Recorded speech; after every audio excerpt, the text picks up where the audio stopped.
ಸಂಹಿತಾಂ ಮಮ ಸದ್ಬುದ್ಧಿಮಸಿಷ್ಠ ಭವಿಷ್ಯತು ಲಸತು ಶ್ರೀಮದಾನಂದ ತೀರ್ಥೇಂದುರ್ನೋ ಹೃದಂಬರೆ ಯದ್ವಚಶ್ಚಂದ್ರಿಕಾ ಸ್ವಾಂತ ಸಂತಾಪಂ ವಿನಿಗೃಂಥತಿ ಭವತಿ ಯದನುಭಾವಾತ್ ಏಡಮೂಕೋಪಿ ವಾಗ್ಮಿ ಜಡಮತಿರಪಿ ಜಂತುರ್ಜಾಯತೆ ಪ್ರಾಜ್ಞಮೌಲಿಃ ಸಕಲ ವಚನ ಚೇತೋ ದೇವತಾ ಭಾರತೀ ಸಾ ಮಮ ವಚಸಿ ವಿಧತ್ತಾಂ ಸನ್ನಿಧಿಂ ಮಾನಸೇ ಚ ಆಪಾದಮೌಲಿ ಪರ್ಯಂತಂ ಗುರುಣಾಂ ಆಕರ್ಯಂ ಸ್ಮರೇತ್ ತೇನ ವಿಘ್ನಾಃ ಪ್ರಣಶ್ಯಂತಿ ಸಿದ್ಧ್ಯಂತಿ ಚ ಮನೋರಥಾಃ ತಪಸ್ವಾಧ್ಯಾಯ ಶುಶ್ರೂಷಾ ಕೃಷ್ಣಪೂಜಾರತಂ ಮುನಿಂ ವಿಶ್ವೇಶಮಿಷ್ಟದಂ ವಂದೇ ಪರಿಹುರಾಟ್ ಚಕ್ರವರ್ತಿನಂ ಶ್ರೀಗುರುಭ್ಯೋ ನಮಃ ಹರಿ ಓಂ.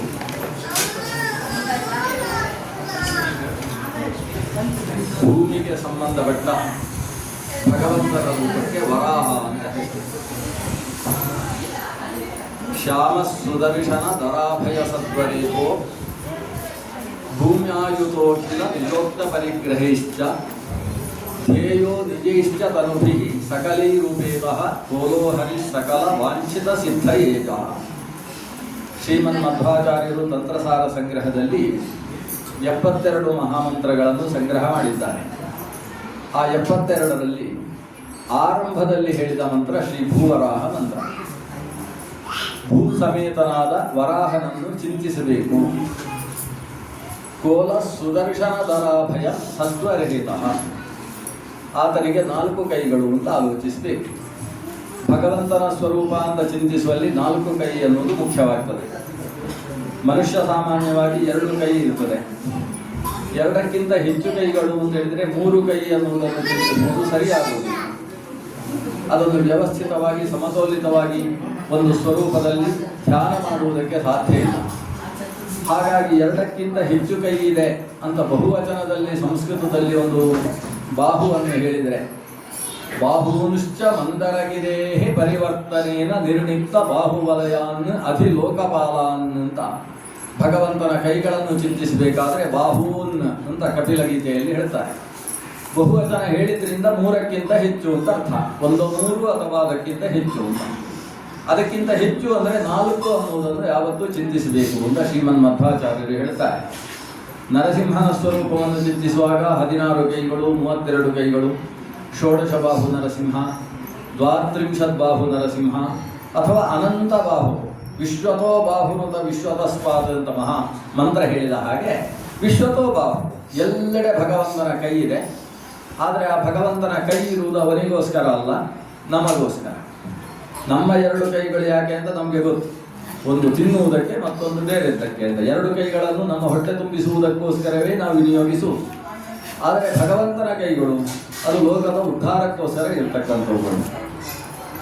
ದೀನವೃತ್ತಾಃ ಜಗದ್ರಕ್ಷಾ ಕೇವಲೋದ್ಯೋಗಿನೋ ನಿಶಂತ. ಶ್ರೀಮನ್ಮಧ್ವಾಚಾರ್ಯರು ದೇವರ ಕೈಗಳನ್ನು ವರ್ಣನೆ ಮಾಡುವಾಗ ಜಗದ್ರಕ್ಷಾ ಕೇವಲೋದ್ಯೋಗಿನ, ಜಗದ್ರಕ್ಷೆಯನ್ನು ಬಿಟ್ಟರೆ ಬೇರೆ ಉದ್ಯೋಗ ಇಲ್ಲ ಭಗವಂತನ ಕೈಗಳಿಗೆ. ತನ್ನನ್ನು ತಾನು ರಕ್ಷಿಸಿಕೊಳ್ಳಬೇಕಾದ ಅವಶ್ಯಕತೆ ದೇವರಿಗಿಲ್ಲ. ಜಗತ್ತಿನ ರಕ್ಷಣೆಗೋಸ್ಕರ ನಿರಂತರವಾಗಿ ನಾನು ಕರಾವಲಂಬನವನ್ನು ಕೊಡ್ತೇನೆ ಅಂತ ಕೈ ಎತ್ತಿ ನಿಂತಿದ್ದಾನೆ. ಆದರೆ ಅವನು ಕೊಡುವ ಕೈಯನ್ನು ಹಿಡಿಯುವುದಕ್ಕೆ ನಾವು ಸಿದ್ಧರಿಲ್ಲ. ಲೋಕದ ಜನತೆಗೆ ಕೃಪಾಲುವಾದ ಭಗವಂತ ನಿನ್ನನ್ನು ಸಂಸಾರ ಸಾಗರದಿಂದ ಎತ್ತುವುದಕ್ಕೋಸ್ಕರ ಕೈ ಕೊಡ್ತಾ ಇದ್ದೇನೆ. ನಮಗೆ ಸಂಶಯ, ದೇವರು ಕೈ ಕೊಟ್ಟರೆ ಅಂತ ನಮ್ಮ ಸಂಶಯ. ಅದನ್ನು ಕೊಟ್ಟ ಕೈಯನ್ನು ಹಿಡಿದು ಮೇಲಕ್ಕೆ ಏಳುವುದಕ್ಕೆ ನಾವು ಸಿದ್ಧರಿಲ್ಲ. ಹಾಗೆ ಭಗವಂತ 4 ಕೈಗಳಲ್ಲಿ ಸುದರ್ಶನ ಪರಾಭಯ ಸದ್ವರೇತಃ. ಒಂದು ಕೈಯಲ್ಲಿ ಸುದರ್ಶನ ಚಕ್ರವನ್ನು, ಮತ್ತೊಂದು ಕೈಯಲ್ಲಿ ಪಾಂಚಜನ್ಯವನ್ನು, ಮತ್ತೊಂದು ಕೈಯನ್ನು ವರಮುದ್ರೆಯನ್ನಾಗಿಯೂ ಇನ್ನೊಂದು ಕೈಯಲ್ಲಿ ಅಭಯ ಮುದ್ರೆಯನ್ನು ಇಟ್ಟಿದ್ದಾನೆ. ವರಾಭಯ ಸದ್ವರೇತಃ. ಆದರೆ ವರ, ದರ ಅಂದರೆ ಶಂಖ, ಅಭಯ ಅಂತ ಹೇಳಿದರೆ ಎಲ್ಲರೂ ಹೆದರಬೇಡಿ ಅಂತ ಹೇಳ್ತಕ್ಕಂತಹ, ಭೀರ್ಮಾ ಇತಿ ನಸಾಂತೆ ಅಂತ ಹೆದರಬೇಡಿ ಅಂತ ಹೇಳ್ತಕ್ಕಂತಹ ಕೈ. ಮತ್ತೊಂದು ವರ, ಬೇಕಾದ್ದು ಕೇಳಿ ಅಂತ ಹೇಳ್ತಕ್ಕಂತಹ ಕೈ. ಹೀಗೆ ವರಮುದ್ರೆ, ಅಭಯ ಮುದ್ರೆ, ಸುದರ್ಶನ ಮತ್ತು ಪಾಂಚಜನ್ಯವನ್ನು ಧರಿಸಿರುವ ಭಗವಂತನ ಸ್ವರೂಪ. ಅದು ಹೇಗೆ ಚಿಂತಿಸಬೇಕು ಅಂತ ಹೇಳಿದರೆ, ಅದರ 2 ದಾಡೆಗಳಲ್ಲಿ ಈ ಭೂಮಿಯನ್ನು ಎತ್ತಿ ಹಿಡಿದಿದ್ದಾನೆ ಅಂತ ಚಿಂತಿಸಬೇಕಂತೆ. ಅಗ್ನಿಪುರಾಣದಲ್ಲಿ ಒಂದು ಕಥೆ ಬರ್ತದೆ. ಭೂಮಿ ಅಂದರೆ ಧರಾದೇವಿ.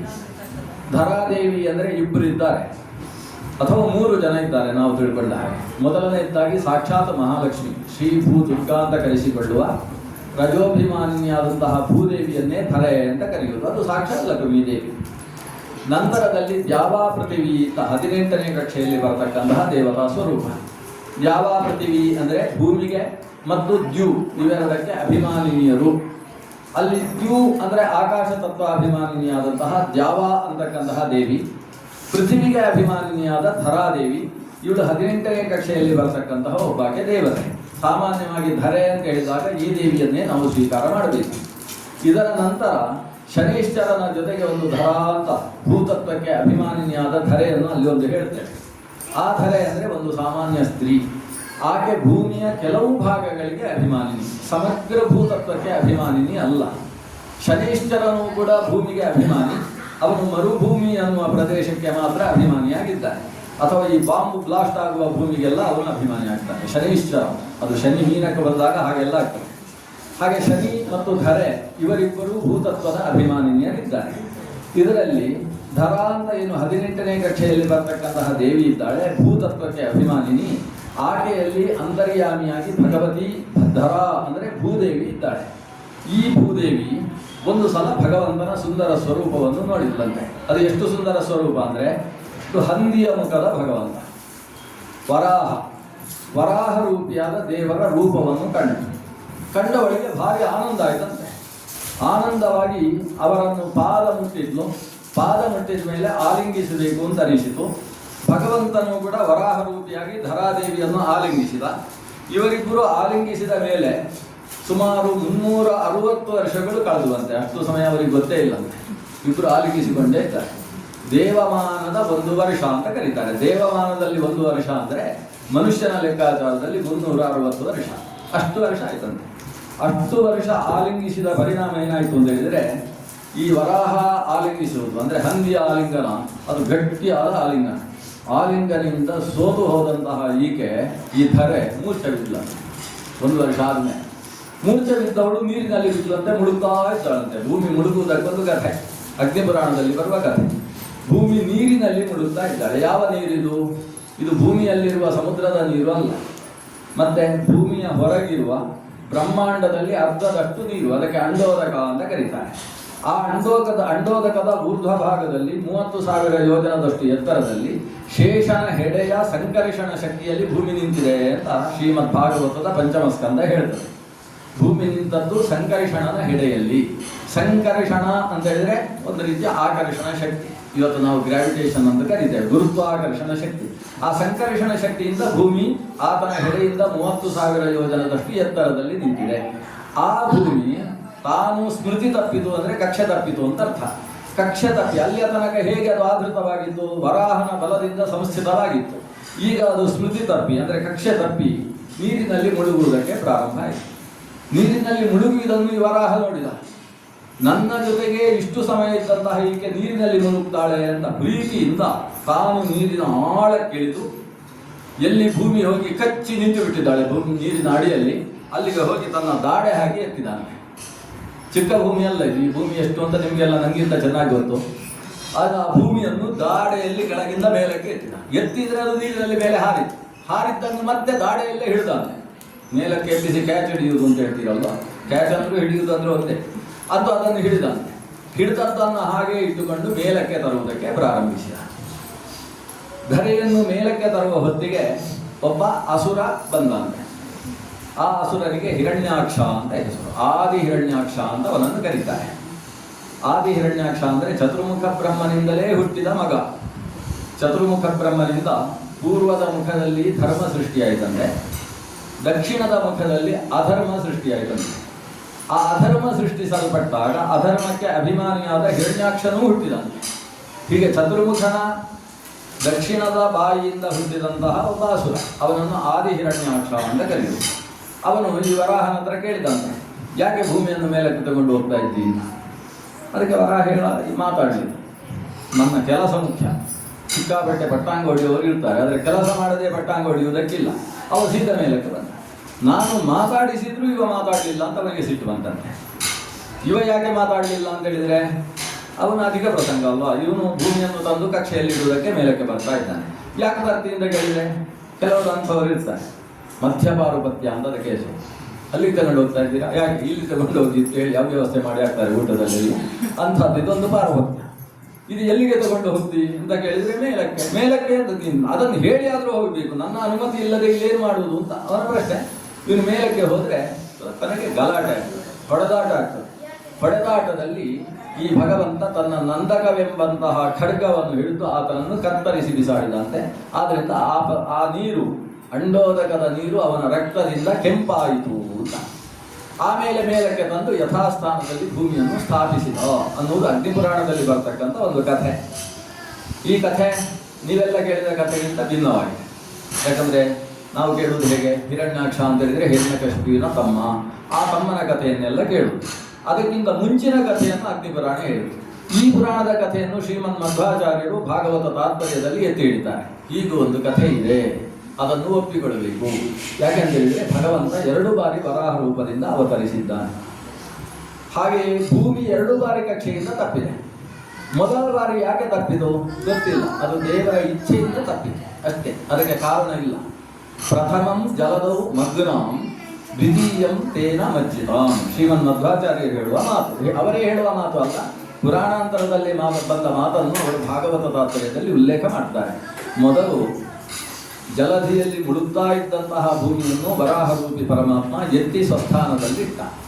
2ನೇ ಬಾರಿ ಹಿರಣ್ಯಾಕ್ಷನೆಂಬಂತಹ ಅದಿತಿಯ ಮಗ ದಿತಿ ದೈತ್ಯ, ಅಂದರೆ ದಿತಿಪುತ್ರನಾಗಿ ದೈತ್ಯನಾಗಿರತಕ್ಕಂತಹ ಹಿರಣ್ಯಾಕ್ಷ, ಹಿರಣ್ಯಕಶಿಪುವಿನ ತಮ್ಮ, ಅವನು ಭೂಮಿಯನ್ನು ಕಕ್ಷೆಯಿಂದ ತಪ್ಪಿಸಿದಾಗ ವರಾಹ ಬಂದು ಎತ್ತಿ ಹಿಡಿದ. ಈ 2 ವರಾಹಗಳಲ್ಲಿ ಸ್ವಲ್ಪ ವ್ಯತ್ಯಾಸ ಇದೆ. ಮೊದಲನೇ ವರಾಹಕ್ಕೆ ಆದಿವರಾಹ ಅಂತ ಕರೀತಾರೆ, ಅಥವಾ ಕೃಷ್ಣ ವರಾಹ ಅಂತ ಕರೀತಾರೆ, ಅಥವಾ ಯಜ್ಞವರಾಹ ಅಂತ ಕರೀತಾರೆ. ಯಾಕಂದರೆ ಆ ಮೊದಲನೇ ವರಾಹ ರೂಪ ಅದು ಸ್ವಲ್ಪ ಕಪ್ಪು. ಹಂದಿಗಳಲ್ಲಿ 2 ಥರ ಇದೆ, ರಾಯಚೂರಿನವರಿಗೆ ಗೊತ್ತಿರ್ತದೆ. ಒಂದು ಕಪ್ಪು ವರಾಹ, ಕಪ್ಪು ಹಂದಿ, ಬಿಳಿ ಹಂದಿ ಅಂತ ಹಂದಿ 2 ಥರ ಇರ್ತದೆ. ಅದರಲ್ಲಿ ಮೊದಲನೆಯದ್ದು ಕೃಷ್ಣ ವರಾಹ, ಕಪ್ಪಾದ ಹಂದಿ. ಲೋಕದ ಹಂದಿಗೂ ಭಗವಂತನಿಗೂ ಸಂಬಂಧ ಇಲ್ಲ. ಭಗವಂತ ಹಂದಿ ಅಂತ ಹೇಳಿದರೆ ಅದು ಜ್ಞಾನಾನಂದಾತ್ಮಕವಾದ ಸ್ವರೂಪ.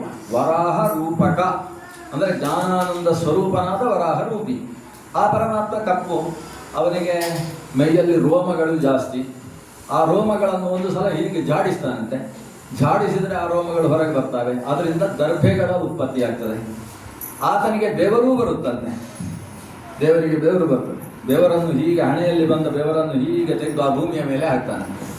ಭೂಮಿಯ ಮೇಲೆ ಆ ಬೆವರಿನ 3 ಹನಿ ಬಿದ್ದರೆ 3 ಹನಿಯಿಂದ 3 ಜನ ಭೂಮಿಯ ಮಕ್ಕಳು ಹುಡ್ತಾರಂತೆ. ಭೂಮಿಗೆ ಸಂಸ್ಕೃತದಲ್ಲಿ ಕು ಅಂತ ಹೆಸರು. ಗೋತ್ರ ಕುಹ್ ಪೃಥಿವಿ, ಕುಹು ಅಂದರೆ ಭೂಮಿ. ಭೂಮಿನ ಮಕ್ಕಳಿಗೆ ಕುಜ ಅಂತ ಹೆಸರು. ಕೋಹೋ ಜಾಯತೆ ಇತಿ ಕುಜಃ ಅಂತ 3 ಜನ ಕುಜರು ಅಂದರೆ ಭೂಮಿಯ ಮಕ್ಕಳು. ಮೊದಲ ಮಗನಿಗೆ ವಾಸ್ತುಪುರುಷ ಅಂತ ಹೆಸರು. ನಾನು ವರಾಹನನ್ನು ಮಾತಾಡಲಿಕ್ಕೆ ಕಾರಣ ವಾಸ್ತುಪುರುಷ ಇಲ್ಲಿ ಕಾರಣ.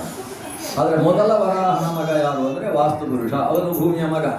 ಆಚಾರ್ಯರು ತಂತ್ರಸಾರ ಸಂಗ್ರಹದಲ್ಲಿ ಹೇಳ್ತಾರೆ, ಮನೆ ಕಟ್ಟಿದರೆ ಪೂಜೆಯೇ ವಾಸ್ತುಪುರುಷಸ್ಯೋಪರಿಷ್ಟಾಸ್ತು ಸರ್ವದಾ ದೇವಾನ್ ಬ್ರಹ್ಮಾದಿಕಾನ್ ವಾಸ್ತು ವರಾಹಸ್ಯ ಹರೇ ಸುತಃ. ವರಾಹನ ಮೇಲೆ ಕುಳಿತಂತಹ ಬ್ರಹ್ಮಾದಿ ದೇವತೆಗಳನ್ನು ಅವಶ್ಯ ಪೂಜಿಸಬೇಕು. ಆ ವಾಸ್ತು ಯಾರು ಅಂತ ಹೇಳಿದರೆ ವರಾಹಸ್ಯ ಹರೇ ಸುತ, ವರಾಹ ರೂಪಿಯಾದಂತಹ ಶ್ರೀಹರಿಯ ಮಗ, ಅಂದರೆ ಅವರ ಬೆವರಿನಿಂದ ಭೂಮಿಯಲ್ಲಿ ಹುಟ್ಟಿದ ಮಗ. ಭೂಮಿಯ ಮಗನಾದ್ದರಿಂದಲೇ ಭೂಮಿಯಲ್ಲಿ ಏನಾದರೂ ವಸತಿಗೋಸ್ಕರ ನಾವು ನಿರ್ಮಾಣ ಮಾಡಿದರೆ, ವಸತಿಗೋಸ್ಕರ ಮಾತ್ರ ಅಲ್ಲ, ವಸತಿ ಎನ್ನುವುದಕ್ಕೆ 2 ಅರ್ಥ. ಒಂದು ವಾಸ ಮಾಡುವುದು, ಮತ್ತೊಂದು ಜೀವನ ಮಾಡುವುದು. ಜೀವನ ಮಾಡುವುದು ಅಂದರೆ ತಿಂದು ಉಂಡು ಇರುವುದು ಅಂತ ಅರ್ಥ. ಒಂದು ಹಟ್ಟಿ ಕಟ್ಟಿದರೆ, ಹಸುಗಳನ್ನು ರಕ್ಷಣೆ ಮಾಡುವುದಕ್ಕೋಸ್ಕರ ಹಟ್ಟಿ ಕಟ್ಟುವುದು ನಮ್ಮ ವಸತಿಗೋಸ್ಕರ. ಯಾಕಂದರೆ ಹಸುಗಳು ಹಾಲು ಕೊಡ್ತಾರೆ, ನಮ್ಮ ವಾಸಕ್ಕೆ ಅದು ಬೇಕಾದದ್ದು. ಅಥವಾ ಒಂದು ಬಾವಿ ತೋಡಿತು ಅಂತಾದರೆ ಅದು ನಮ್ಮ ವಾಸಕ್ಕೋಸ್ಕರ ಬೇಕಾದದ್ದು. ಬಾವಿ ತೋಡಿದರೆ ಕೂಪವಾಸ್ತು ಅಂತ ನಡೆಸಬೇಕು, ಹಟ್ಟಿ ಮಾಡಿದರೆ ಗೋಷ್ಠವಾಸ್ತು ಅಂತ ನಡೆಸಬೇಕು, ದೇವಸ್ಥಾನ ಕಟ್ಟಿದರೆ ದೇವವಾಸ್ತು ಅಂತ ನಡೆಸಬೇಕು, ಮನೆ ಕಟ್ಟಿತು ಅಂತಾದರೆ ಗೃಹವಾಸ್ತು ಅಂತ ನಡೆಸಬೇಕು. ಅದಕ್ಕೆ ವಾಸ್ತುವಿನ ಮೇಲೆ ಕುಳಿತ ದೇವತೆಗಳನ್ನು ಪೂಜಿಸಬೇಕು. ವಾಸ್ತು ಯಾರು? ವರಾಹಸ್ಯ ಹರೇಸುತ್ತ. ಆದ್ದರಿಂದ ಅವರಿಗೆ ಭೌಮ ಅಂತ ಹೆಸರು, ಭೂಮಿಯ ಮಗ. 2ನೇ ಮಗ ಹುಟ್ಟಿದ್ಯಾರು ಅಂದರೆ ಅವನಿಗೆ ನರಕಾಸುರ ಅಥವಾ ಭೌಮಾಸುರ ಅಂತ ಕರೀತಾರೆ. ಅವನು ಕೂಡ ವರಾಹನ ಮಗ. ಸ್ವಲ್ಪ ಅಸುರಾವೇಶದಿಂದಾಗಿ ಎಡವಟ್ಟು ಮಾಡ್ತಾ ಇದ್ದ. ಎಡವಟ್ಟು ಅಂದರೆ ಸಿಕ್ಕಿದ್ದೆಲ್ಲ ಬೇಕು. ಅವನು ಸಿಕ್ಕಾಪಟ್ಟೆ ಮನೆ ಕಟ್ಟಿದ್ದಂತೆ. ಎಲ್ಲಿ ಅಂತ ಹೇಳಿದರೆ ಈ ಈಶಾನ್ಯ ಭಾರತದಲ್ಲಿ ಸ್ವಲ್ಪ ಕಷ್ಟ ಅಂತ ಅಲ್ಲಿ ಕಟ್ಟಲಿಲ್ಲ.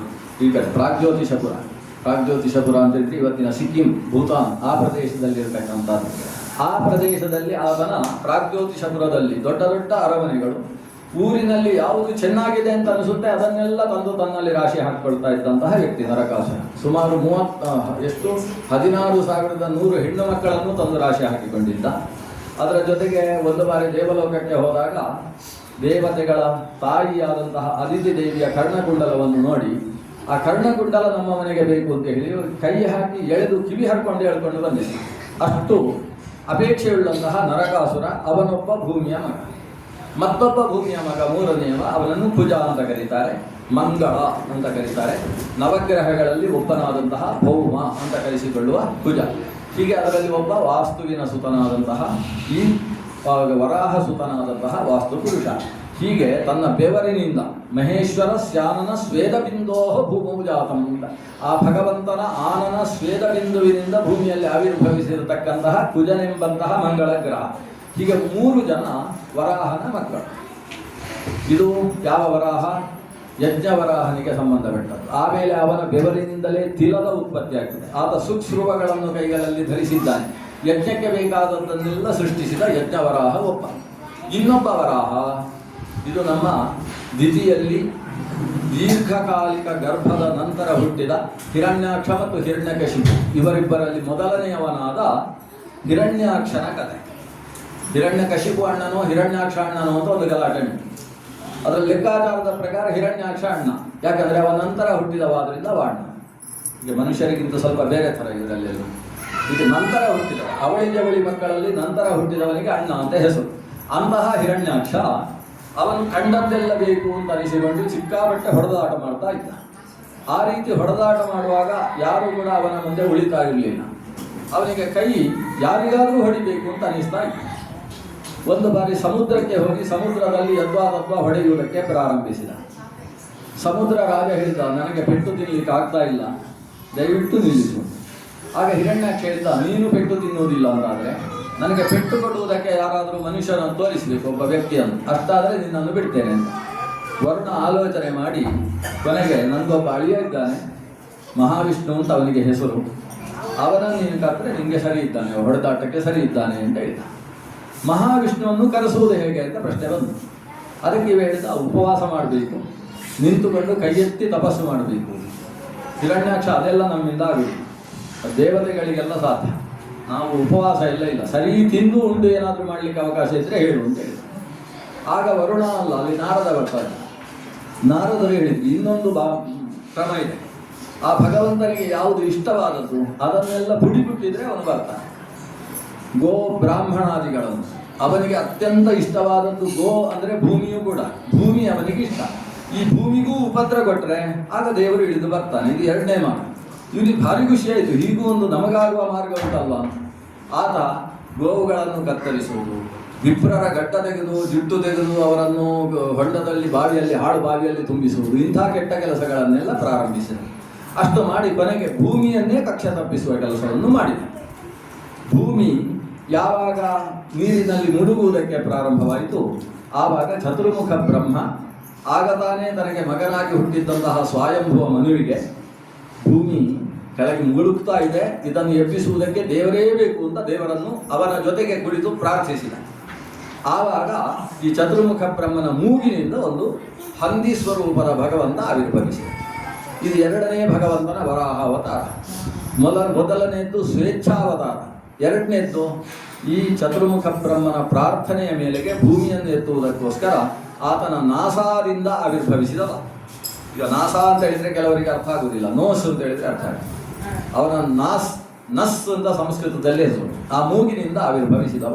ಎಷ್ಟು ಮೂಗಿನ ಶಕ್ತಿ ಅದಕ್ಕೆ ಅಂತ ಹೇಳಿದರೆ ಅದು ಮೂಸುತ್ತಾ ಇಡೀ ಭೂಮಿಯಲ್ಲಿದ್ದದ್ದನ್ನು ಹುಡುಕ್ತಾ ಇತ್ತಂತೆ ಎಲ್ಲಿ ಉಂಟು ಅಂತ.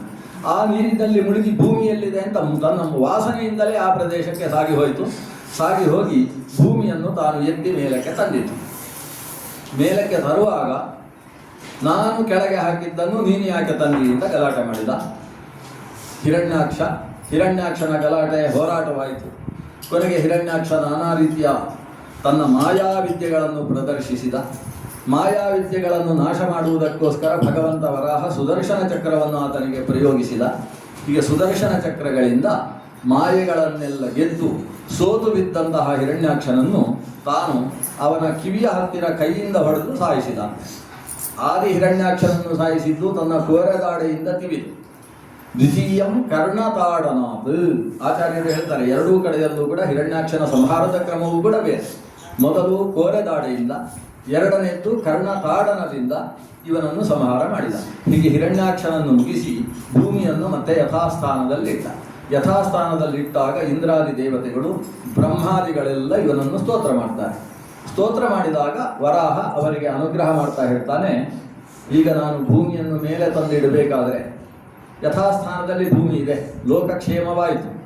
ಈ ಭೂಮಿಯಲ್ಲಿ ತನಗೋಸ್ಕರ ಅಂತ ಭೂಮಿಯನ್ನು ಯದ್ವಾದದ್ವ ಕೊರೆಯುವುದಕ್ಕೆ ಅವಕಾಶ ಇಲ್ಲ. ಭೂಮಿಯನ್ನು ಹೊಳ್ಳ ಮಾಡುವುದು, ಮತ್ತೆ ತುಂಬಿಸುವುದು, ಆ ಮಣ್ಣನ್ನು ಗಟ್ಟಿಯಾಗಿದ್ದ ಮಣ್ಣನ್ನು ಹದ ಮಾಡುವುದು, ಇವುಗಳಿಗೆಲ್ಲ ಅವಕಾಶ ಇಲ್ಲ. ಭೂಮಿಯನ್ನು ಜಾಗ್ರತೆಯಿಂದ ನೋಡಿಕೊಳ್ಳಬೇಕು, ಭೂಮಿಯನ್ನು ತಾಯಿಯ ಹಾಗೆ ಆರಾಧಿಸಬೇಕು. ಆದರೆ ಆರಾಧಿಸುವಂತಹ ಭೂಮಿಯಲ್ಲಿ ತನ್ನ ವಾಸಕ್ಕೋಸ್ಕರ, ಕೃಷಿಗೋಸ್ಕರ, ನೀರಿಗೋಸ್ಕರ ತೋಡುವಂತಹ ಪ್ರಸಂಗಗಳು ಬರ್ತವೆ. ಆ ರೀತಿ ತೋಡುವಾಗ ಆ ಭೂಮಿಯಲ್ಲಿ ಪೂಜೆ ಮಾಡಿ ಭೂಮಿಯನ್ನು ತೋಡಬೇಕು. ತೋಡಿದ ಮೇಲೆ ಪೂಜೆ ಮಾಡಿ ಅದನ್ನು ಉಪಯೋಗಿಸಬೇಕು ಅಂತ ಹೀಗೊಂದು ವಿಧಾನವನ್ನು ಹೇಳಿದರು. ಅದರಲ್ಲಿ ಗೃಹ ನಿರ್ಮಾಣಕ್ಕೋಸ್ಕರ ಮಾಡುವಾಗ ಪೂಜೆ ಬೇರೆ, ಕೃಷಿಗೋಸ್ಕರ ಆತ ಉಳುವುದಕ್ಕೆ ಹೊರಟಾಗ ಮಾಡತಕ್ಕಂತಹ ಪೂಜೆಯ ವಿಧಾನ ಬೇರೆ. ಈ ಗೃಹ ನಿರ್ಮಾಣ ಅಥವಾ ದೇವಾಲಯ ನಿರ್ಮಾಣಾದಿಗಳನ್ನು ನಡೆಸಿದಾಗ ಅಲ್ಲಿ ಭೂಮಿಯನ್ನು ಮಾಡತಕ್ಕಂತಹ ಪೂಜೆ ಅಂದರೆ ಭೂವರಾಹಗಳ ಪೂಜೆ. ಭೂ ಸಮೇತನಾದ ವರಾಹನನ್ನು ಪೂಜಿಸಬೇಕು. ಭೂವರಾಹನ ಪರಿವಾರದ ಸ್ವರೂಪದಲ್ಲಿ ವಾಸ್ತುಪುರುಷ ಮೊದಲಾದಂತಹ ದೇವತೆಗಳನ್ನೆಲ್ಲ ಪೂಜಿಸಬೇಕು. ಅವರನ್ನೆಲ್ಲ ಪೂಜಿಸಿ ಭೂಮಿಯಲ್ಲಿ ಭವನತ್ವವನ್ನು ಉಂಟು ಮಾಡಬೇಕಂತೆ. ಭವನ ಅಂತ ಈ ಮನೆಗೆ ಹೆಸರು. ಭವನ ಅಂತ ಹೇಳಿದರೆ ಭ ಅನ್ನುವುದು ಬೆಳಕನ್ನು ಹೇಳುತ್ತದೆ ಅಥವಾ ಜ್ಞಾನವನ್ನು ಹೇಳುತ್ತದೆ, ಭಗವಂತನನ್ನು ಹೇಳುತ್ತದೆ. ಭವನ ಅಂದರೆ ಭಗವಂತನಿಗೆ ಸಂಬಂಧಪಟ್ಟ ಜ್ಞಾನ ಬೆಳಕುಗಳಿಗೆ ಸಂಬಂಧಪಟ್ಟಂತಹ ಒಂದು ಸ್ಥಾನ ಅಂತ ಭವನ ಶಬ್ದದ ಅರ್ಥ. ಅಲ್ಲಿ ಜ್ಞಾನ, ಬೆಳಕು, ಭಗವಂತ, ದೇವರ ಪೂಜೆ ಇವುಗಳೆಲ್ಲ ನಡೀತಾ ಇಲ್ಲ ಅಂತಾದ ಪಕ್ಷದಲ್ಲಿ ಆವಾಗ ಆ ಭವನದಲ್ಲಿ ಒಂದು ಇರುವುದಿಲ್ಲ ಅಂತೆ. ಆಗ ಭವನದಲ್ಲಿ ವಾಸಿಗಳು ಅಂದರು, ವನವಾಸಿಗಳು ಅಂದರೆ ಅರ್ಥ ಒಂದೇ ಆಗ್ತದೆ ಅಂತ. ಅವರು ಭವನವಾಸಿಗಳು ಅಂತಾಗಬೇಕಾದ್ರೆ ಅಲ್ಲಿ ಭಗವಂತನ ಸನ್ನಿಧಾನದ ಚಿಂತನೆ ಮಾಡಬೇಕು. ಈ ಗೃಹ ನಿರ್ಮಾಣ ಆದಮೇಲೆ ಸಮಗ್ರ ಗೃಹವೂ ಕೂಡ ಒಂದು ದೇವತಾ ಸ್ವರೂಪ ಅಂತ ಚಿಂತಿಸಲ್ಪಡ್ತದೆ. ಈಗ ನಿನ್ನೆ ಮತ್ತು ಇವತ್ತು ಮಾಡಿರುವ ಎಲ್ಲ ವಿಧಾನಗಳು ಗೃಹವನ್ನು ದೇವತೆ ಅಂತ ಚಿಂತನೆ ಮಾಡುವುದು. ನಾವೊಂದು ಪೆನ್ನಲ್ಲಿ ಬರೆಯುವುದೇ ನಮ್ಮ ಕೆಲಸ ಆದರೆ ಪೆನ್ನು ಪುಸ್ತಕವೇ ನಮ್ಮ ದೇವರಾಗ್ತಾರೆ.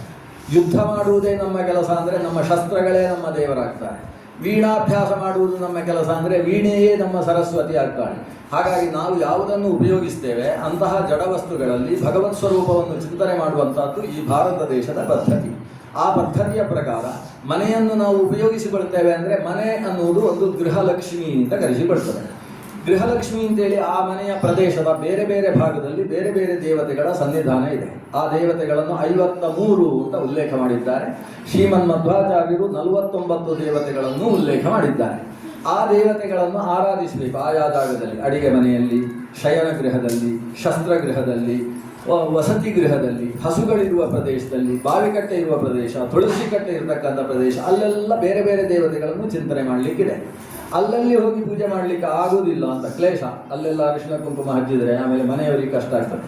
ಅದಕ್ಕೋಸ್ಕರ ಏನು ವ್ಯವಸ್ಥೆ ಮಾಡಿದ್ದಾರೆ ಅಂದರೆ ಆ ಮನೆಯದ್ದೇ ಒಂದು ಸ್ವರೂಪ. ಮನೆಯಲ್ಲಿ 53 ಜಾಗೆಗಳನ್ನು ಯೋಚಿಸಿ ಆ 53 ಪ್ರದೇಶವನ್ನು ಚಿಂತನೆ ಮಾಡಿ 53 ಜಾಗದಲ್ಲಿ ಯಾವ ಯಾವ ದೇವತೆಗಳಿದ್ದಾರೆ, ಇಡೀ ಮನೆಯ ಆವ್ಯಾವ ಭಾಗದಲ್ಲಿರುವ ದೇವತಾ ಸ್ವರೂಪವನ್ನು ವಾಸ್ತು ಮಂಡಲದಲ್ಲಿ ಚಿಂತನೆ ಮಾಡಿ ಅಲ್ಲಿ ಇಡೀ ಗೃಹ ವಾಸ್ತುವಿಗೆ ಸಂಬಂಧಪಟ್ಟ ಪೂಜೆ ಮಾಡಿ ಆಮೇಲೆ ಅಲ್ಲಿ ಪೂಜಿಸಿದಂತಹ ಸ್ವರೂಪವನ್ನು ಧಾನ್ಯದ ಸ್ವರೂಪದಲ್ಲಿ ಮನೆಗೆಲ್ಲ ಚೆಲ್ಲುವಂತಹದ್ದು ಅಂತ ಹೀಗೊಂದು ವಿಧಾನವನ್ನು ಶಾಸ್ತ್ರ ನಮಗೆ ಅನುಮತಿಸಿಕೊಟ್ಟಿದೆ.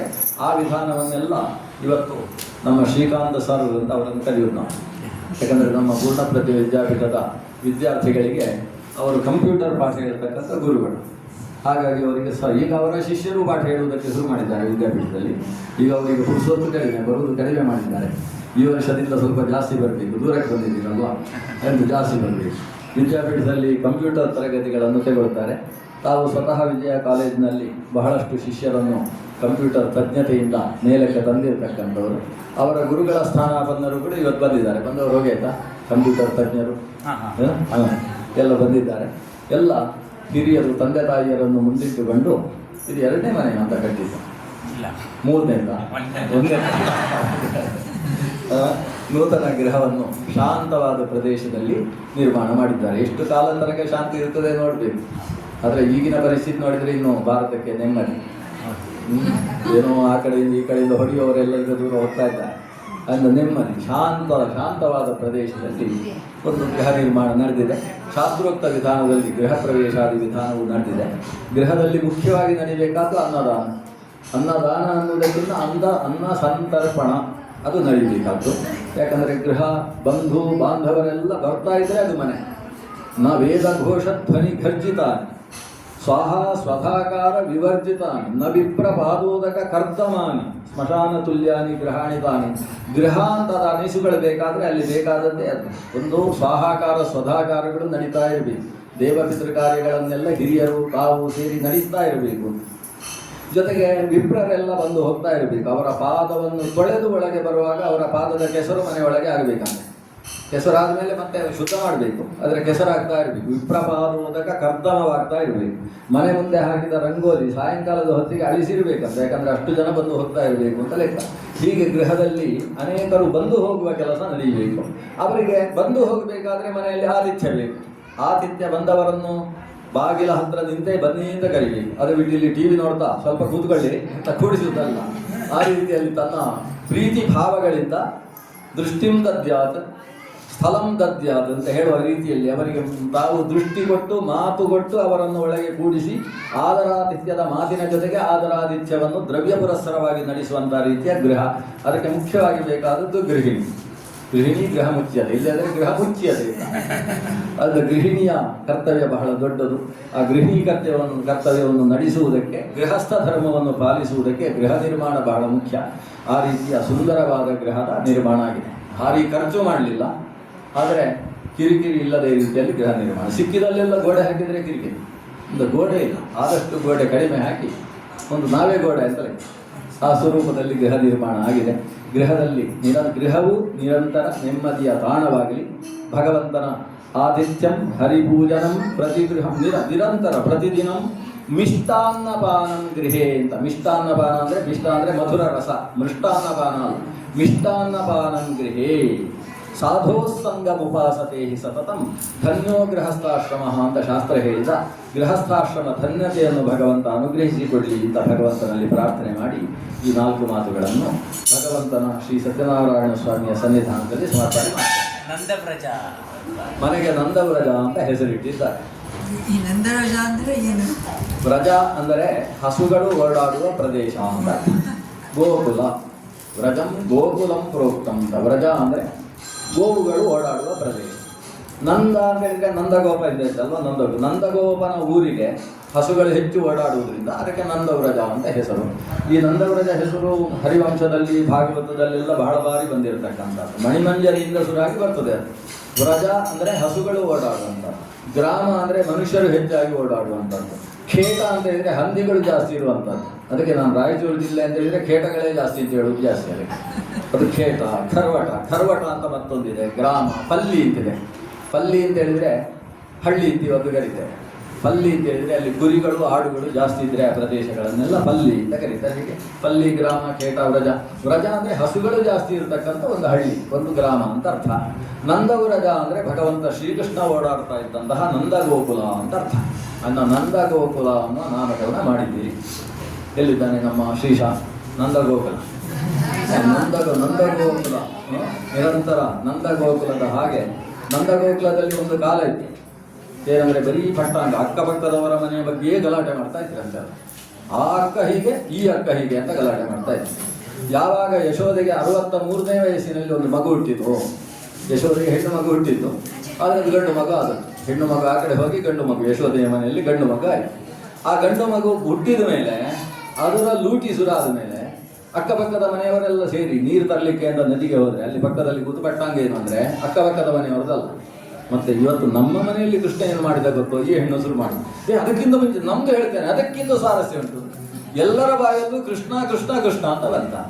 ಕೃಷ್ಣ ಕೃಷ್ಣ ಕೃಷ್ಣ ಎಂದು 3 ಬಾರಿ ನೆನೆಯಿರೋ ಅಥವಾ ನೆನೆದರೆ ಅಂತ ಹೇಳ್ತಾರಲ್ವ ದಾಸರು. ಅಂದರೆ ಈ ಶರೀರಕ್ಕೊಂದು, ಒಳಗಿದ್ದ ಅನಿರುದ್ಧ ದೇಹಕ್ಕೊಂದು, ಒಳಗಿದ್ದಂಥ ದೇಹಕ್ಕೊಂದು. ಇಲ್ಲಾದ್ರೆ 3 ಬಾರಿ ಯಾಕೆ, ಒಂದು 16 ಬಾರಿ ನೆನೆಬೇಕಲ್ಲ. ಅಂತೂ ಕೃಷ್ಣ ಅಂತ ಭಗವಂತನನ್ನು ನೆನೆದರೆ ನಮ್ಮ ಪಾಪಗಳನ್ನೆಲ್ಲ ಕರೆಷಣೆ ಮಾಡಿ ನಮಗೆ ಆ ಕೃಷ್ಣ ಆನಂದ ಸ್ವರೂಪವನ್ನು ಕೊಡ್ತಾನೆ ಅಂದುಂಟಲ್ಲ. ಆ ಕೃಷ್ಣನನ್ನು ನೆನೆಸಿಕೊಳ್ಳುವುದಕ್ಕೆ ಯೋಗ್ಯವಾದ ಗೃಹ. ನಂದವ್ರಜ ಅಂತ ಹೆಸರಿಟ್ಟ ಮೇಲೆ ಹಸು ಸಾಕಿ ನಂದವ್ರದ ಅಂತ ಹೆದರಿಬಿಟ್ಟರೆ ತುಳಸಿ ವನ ಚೆನ್ನಾಗಿರ್ಬೇಕು, ತುಳಸಿಯ ಮೇಲಿನ ಗಾಳಿ ಬೀಸ್ತಾ ಇರಬೇಕು ಅನ್ನೋದು ಪ್ರಮುಖವಾದದ್ದು. ಅವರ ಹಸು ಸಾಕಿ ಅದು ಕಷ್ಟ ಇದೆ, ಸುಲಭ ಇಲ್ಲ. ಅದೆಲ್ಲ ಧೈರ್ಯ ಮಾಡಿ ಮತ್ತೆ ಕಿರಿಕಿರಿ ಮಾಡಬಾರ್ದು. ಯಾವುದರಿಂದಾಗಿ ನಮಗೆ ನೆಮ್ಮದಿ ಇರ್ತದೆ ಅದು ಮುಖ್ಯ. ಅಂತೂ ನಂದವ್ರಜ ಅನ್ನೋ ಹೆಸರಿಗೆ ಅನುಗುಣವಾಗಿ ಭಗವಂತನ ಶ್ರೀಕೃಷ್ಣನ ಸನ್ನಿಧಾನ ಗೃಹದಲ್ಲಿ ನಿರಂತರವಾಗಿ ಇರಲಿ. ಕೃಷ್ಣನಿಗೆ ತಂಗಿಯೂ ಬೇಕು ಅಲ್ವಾ, ಕೃಷ್ಣನಿಗೆ ಸುಭದ್ರೆ ಅಂತ ಒಬ್ಬಳು ತಂಗಿ, ಅದನ್ನ ನಂದವ್ರಜದ ಸಮಗ್ರ ಪರಿಸರ ಈ ಗೃಹದಲ್ಲಿ ನಿರ್ಮಾಣ ಆಗಲಿ ಅಂತ ಭಗವಂತನಲ್ಲಿ ಪ್ರಾರ್ಥನೆ ಮಾಡ್ತೇನೆ. ಶ್ರೀಕೃಷ್ಣ ಅರ್ಪಣ.